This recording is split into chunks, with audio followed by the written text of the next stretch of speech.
the next thing I wanted to walk through is this Joe Rogan anti-Semitism charge, okay? So I have some very poorly recorded clips on it, and I'm probably just going to use those because I don't want to dig back into it too far. But essentially what happened was Crystal Ball and Sagar were on the Joe Rogan podcast, and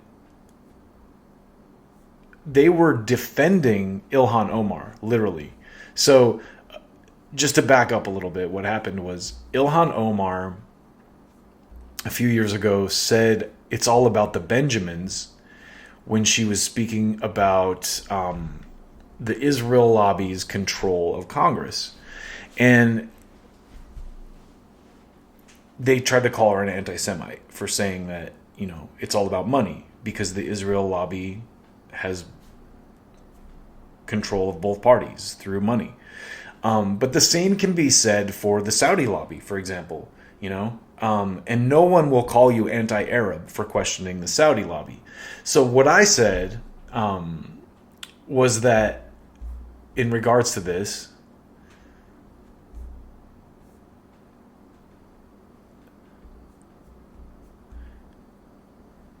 is basically that the charges of anti-Semitism only hold here if you believe that being corrupt and buying politicians is an inherently Jewish thing.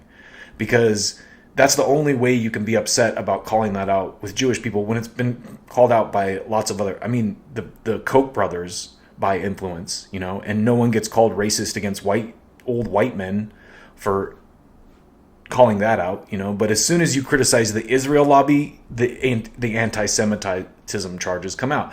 And the way that Joe Rogan addressed this, frankly, was he didn't take it seriously. He just went, of course Jewish people like money. Everyone likes money. It's like saying Italian people don't like pizza, or everyone likes pizza too. Sure, there is a trope, and if it's a serious trope that's being made, let's address it. But this was not. And no one who thinks seriously or knows anything thinks Joe Rogan is honestly an anti-Semite. It's just not there.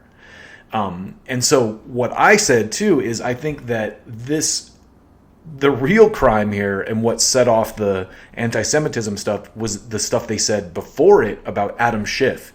Because what Crystal Ball said was that Adam Schiff was standing with Ilhan Omar, and they tried to cry racism for Ilhan Omar getting kicked off that committee, the Foreign Relations Committee or whatever committee she was on. But Adam Schiff was on it too.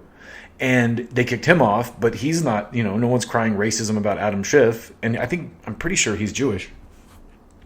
So what they basically said in the clip, and let's play both the clips. Okay, so here's the Joe Rogan clip. Oh wait, never mind. That's Joe Rogan talking about Jimmy Dore.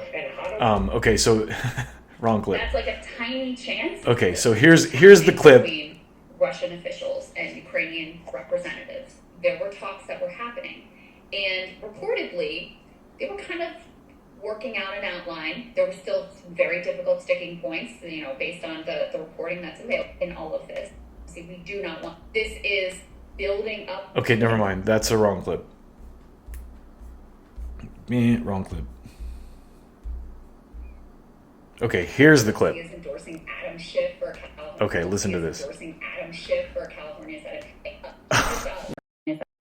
Endorsing Adam Schiff for California Senate. When you read through the way that man lied to the American public through all of Russiagate, you're like, yeah, he should be like in prison for perjury, not being bolstered by one of the most powerful women in the country for United States Senate. Sitting next to Ilhan Omar, where she's apologizing for talking about it's all about the Benjamins. Yeah, which is just about money. She's talking about money. She shouldn't have apologized. That's not an anti-Semitic statement. I don't think that is. It's about Benjamins or money. You know, the idea that Jewish people are not into money is ridiculous. Listen. That's like saying Italians aren't into pizza. It's fucking stupid. Listen. It's fucking stupid. I understand that the way she phrased it, like she could have phrased it a different way so that... So again, what Joe Rogan's saying there, as artful as it may be, is that, of course, Jewish people are into money. Everyone's into money. And the idea that money doesn't influence their people's politics is a joke. He's making light of it.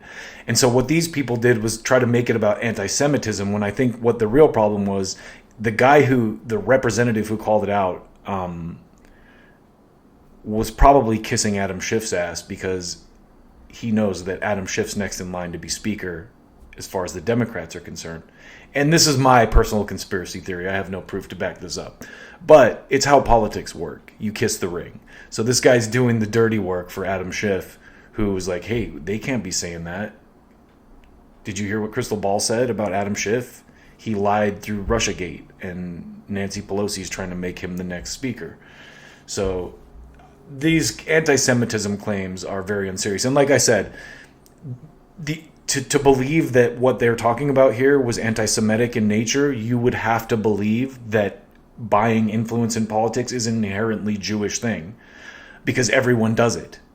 And so the only way it can be anti-Semitism is if you personally think that whenever someone talks about political corruption, they're talking about Jewish people, because that's the only way that this is anti-Semitic, and you can freak out about it. So it's actually you are more anti-Semitic for freaking out about this, when it's really just the kind of conversation we should have about any corrupt influence that's buying, I shouldn't say corrupt, any foreign influence or any influence at all that's buying politicians. The Saudis do it, the Kochs do it, the Pfizer does it, they all do it. And no one, if you talk about it with Pfizer, no one says you're, against doctors. It's only with the Israel lobby, when you point to that you get called an anti-Semite. So it's very unserious, and the people making this claim are very unserious. Moving on.